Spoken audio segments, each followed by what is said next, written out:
with love, like the love that you give because you care about somebody, Yeah, good point. All right. And I'm thinking too, there's another concept, it's a little bit of what you were talking about, Bruce. I mean, there's this concept of dimensionality.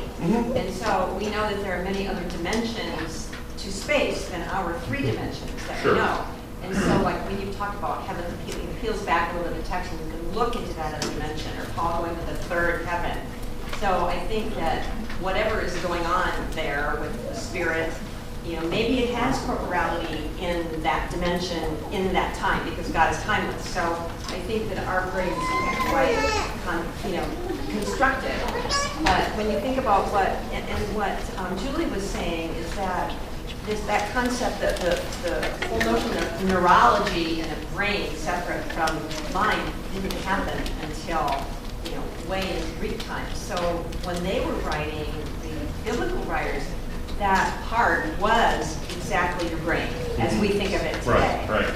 So I really think that the Shema is really talking about that whole sense of life, your body, your thought, your desires. Yeah, with everything you are, all that makes you up. And the wrestling with the ruach that God put in us that tells us, wait a minute, maybe you shouldn't be doing those kinds of things. Right. So I think that there's that battle that's happening, but it's not separate concepts, because I was in this class once that looked at the difference between the words of the Shema from the Hebrew writings to what got translated when Yeshua said the greatest of these commandments. Then that concept of soul got added in there. Right.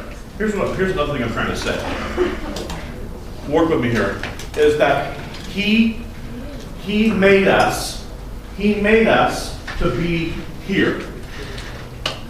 And what we have done, I think, with the concepts of soul and heaven, is we think that he's outfitting us, so to speak, to be up here.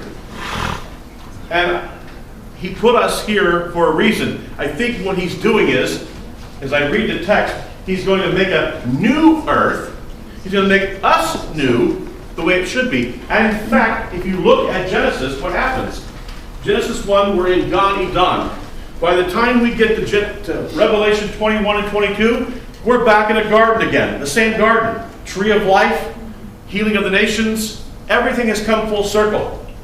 But he hasn't put us on some spaceship and moved us to some faraway galaxy. He said, no, I want you here. Now what I'm going to do is this. Let me posit something for you. Heaven and earth, so to speak, the domain of God, and heaven and earth were at one time one. When we have the fall, in a sense, heaven vacates this earth. Now what happens is, in the New Jerusalem, the new world is, in a sense, and he says this, the New Jerusalem will come down out of heaven again. And now they'll be one. And it will all, in a sense, mold together again. So what he did was, because he took his domain out of this realm, because of sin, he said, I will bring it back again.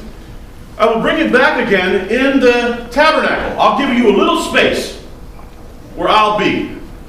You'll have a little bit of up here, down here. And in fact, he says it's a pattern. He tells Moses, I'm going to give you the pattern of what we have up here. And this is the problem, because if you read the scriptures, it will describe this up here, and you have trouble figuring out, well, is this up here or is it down here? This down here was meant to mirror this up here, so to speak.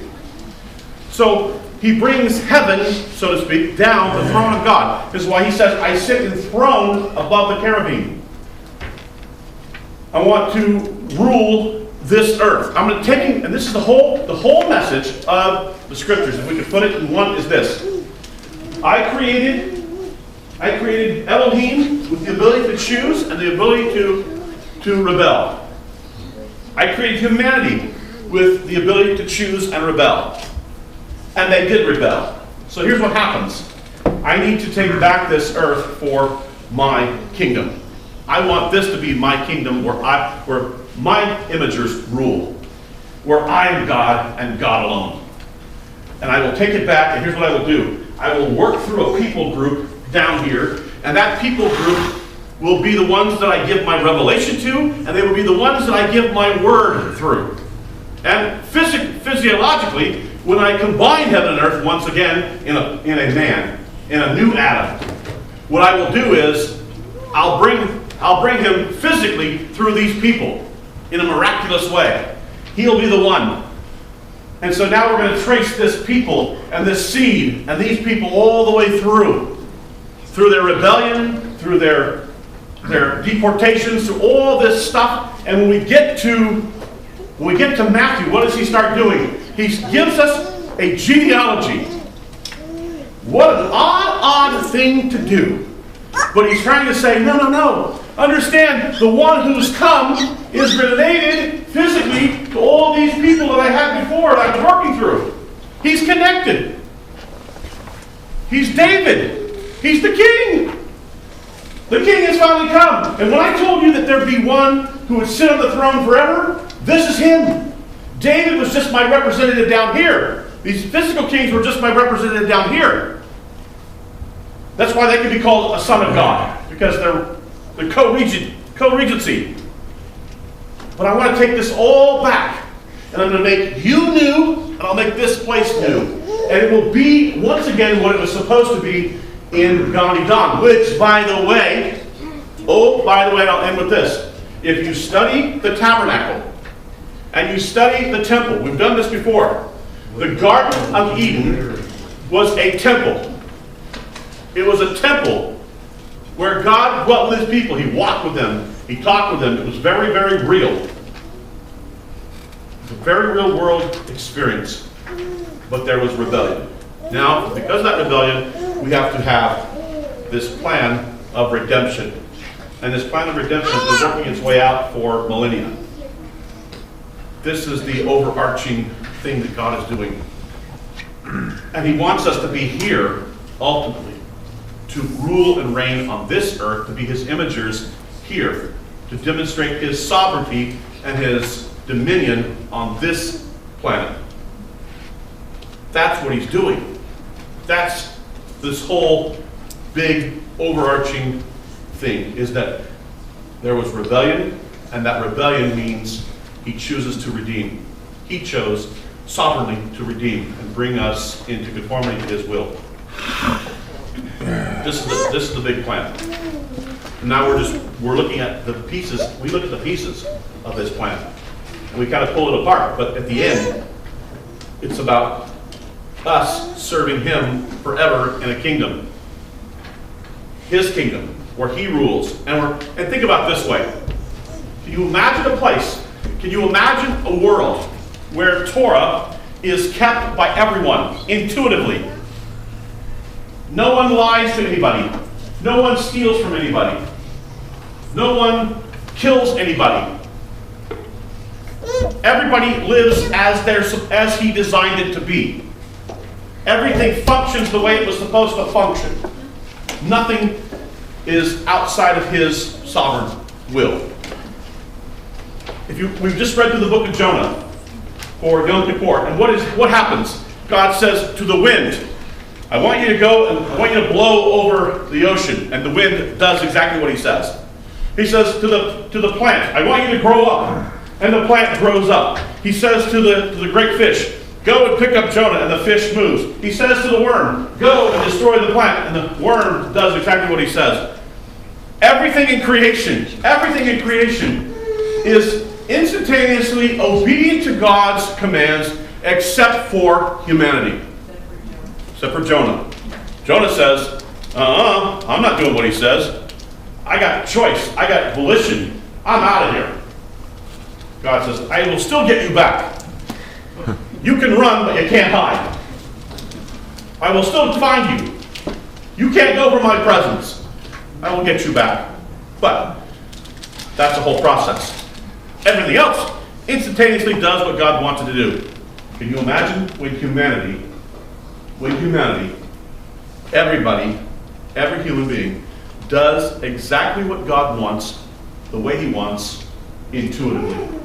It's just intuitive. Torah is kept intuitively. That means there's kindness, patience, gentleness.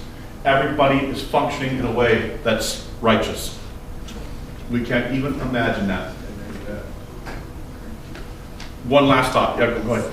Well, I think it's interesting, it all comes down to dominion. So when Adam sinned, he chose to let his appetites Yes. be in dominion over God's Spirit. So now when we're born again, his Spirit comes into us so that the challenge now for us is to submit our appetites, the earth. We're material made out of the earth to submit again to Absolutely. God's Spirit. Very well put. Very well put. Absolutely. We have to put on the new man. Yeah, that's being renewed daily, Paul says. So we have to make that choice to be what we're called to be. Absolutely. Very well put. Yes. Yeah, no. Eye has not seen, nor ear heard, nor have entered into the heart of man the things which God has prepared for those who love him. So the fact that we don't know. Absolutely. You know, in fact, if you were to spell out the mechanism for that, we would have a problem. Yeah. Because there's some things, you know, we just don't know. Absolutely. And we have to admit that. Right. And I'll admit that we don't have all the verses in line. That it's not all nice and tidy. I'll admit that. Be the first to admit that. I wish it was all neat and tidy. But I'm trying to look at the scriptures and say, what are they saying to us in their usage? but if it was neat and tidy, the evil one is very smart. He can twist it just a little bit, and it's still neat and tidy. Absolutely. Wrong. Absolutely. So there has to be these areas of room for two rabbis to have five opinions. Right. Absolutely. All right. Have to sharpen everybody's gardening skills, it sounds like.